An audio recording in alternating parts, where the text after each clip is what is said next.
Hi అండి, నమస్తే. ఈరోజు జొన్న దోశలు వేస్తున్నానండి. ఇవి చాలా టేస్టీగా ఉన్నాయి, హెల్త్కి కూడా చాలా మంచిదండి.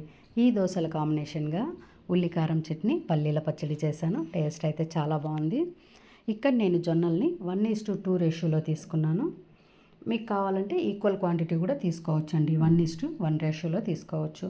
ఇక్కడ 1 కప్పు మినప్పప్పుకి 2 కప్పుల జొన్నలు వేస్తున్నాను. ఈ జొన్నల్లో ఫైబర్ ఎక్కువ ఉంటుంది, ప్రోటీన్ ఎక్కువగా ఉంటుంది, కార్బోహైడ్రేట్స్ తక్కువగా ఉంటాయండి. ఇప్పుడు వీటిని బాగా 2-3 సార్లు కడిగేసుకోవాలి. ఇప్పుడు వీటిని మనము బాగా కడిగేసుకుందామండి. వీటిని జొన్నల్ని ముందుగానే శుభ్రం చేసుకోవాలి. ఇప్పుడు ఈ జొన్నలు మునిగేంత నీళ్లు వేసి 8 గంటల పాటు, మినిమం 6 నుంచి 8 గంటల వరకు నానబెట్టుకోవాలండి.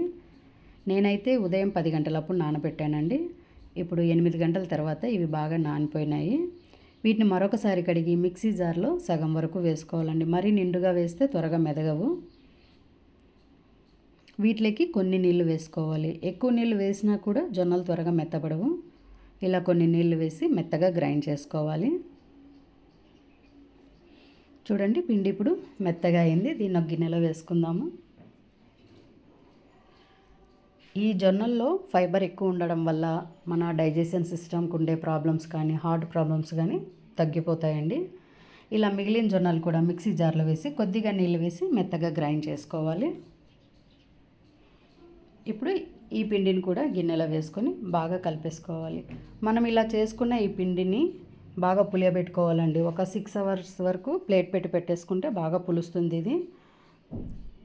ఇప్పుడు రాత్రి 11 అవుతా ఉందండి. దీన్ని ఇలా కలిపేసి దీనిపైన ఒక ప్లేట్ పెట్టేసుకుందాము. మీరు దీంట్లో అటుకులు కూడా కడిగి గ్రైండ్ చేసి కలుపుకోవచ్చండి, సాఫ్ట్గా వస్తాయి దోశలు. ఇప్పుడు నెక్స్ట్ డే మార్నింగ్ అండి. పిండి ఎలా ఉందో చూద్దాము. చూడండి, పిండి బాగా పులిసిపోయింది. ఇప్పుడు దీన్ని బాగా కలిపేసుకుందాము.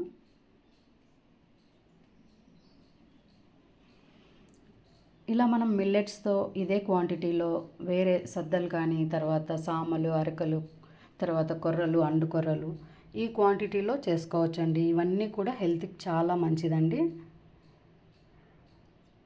ఇప్పుడు అందరూ బియ్యంతో చేసుకోవడం చాలా తక్కువ చేశారు.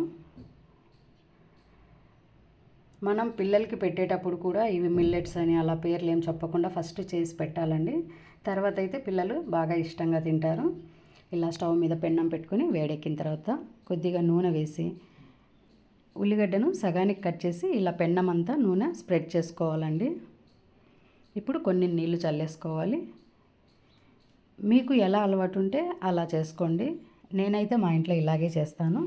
ఇప్పుడు దోసపిండిని వేసి స్ప్రెడ్ చేసుకోవాలి. అంతే అండి. జొన్న దోశలు పెన్నానికి అంటుకోకుండా చాలా ఈజీగా వస్తాయండి. టేస్ట్ కూడా చాలా బాగుందండి. ఇవి మీకు ఇంకా సాఫ్ట్గా ఉండాలంటే తప్పకుండా అటుకులు నానబెట్టి గ్రైండ్ చేసుకోండి. అలాగే మీకు మంచి కలర్లో రావాలి అనుకుంటే కొన్ని మెంతులు, కొన్ని పచ్చిశనగపప్పు కూడా ఒక్కొక్క స్పూన్ వేసుకుంటే సరిపోతుందండి. అంతే అండి. హెల్తీగా టేస్టీగా ఉండే జొన్న దోశల్ని మనం ఇలా ఈజీగా తయారు చేసుకోవచ్చు.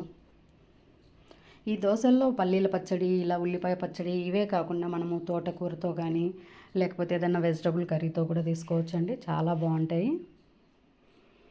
మన పిల్లలకు కొన్నిసార్లు బాగా ఇష్టంగా తినాలంటే వీటిపైన చీజు, పన్నీర్ తురుము లాంటివి కూడా వేసి ఇవ్వచ్చండి. పిల్లలు వాటిని తినడం కోసం ఎక్కడికో వెళ్ళి తింటూ ఉంటారండి. అక్కడ అంత శుభ్రంగా ఉండదు. మనమే ఇంట్లో చేయడానికి ట్రై చేయాలి.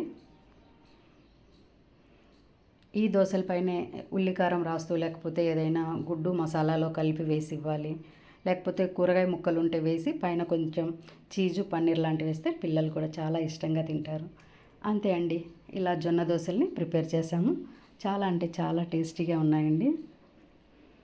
మిల్లెట్స్లో మీరు కూడా ఏవైనా సరే, ఈ జొన్నలే కాకుండా వేరే చిరుధాన్యాలు ఏవైనా తీసుకొని సేమ్ ఇలాగే చేసుకోవచ్చండి.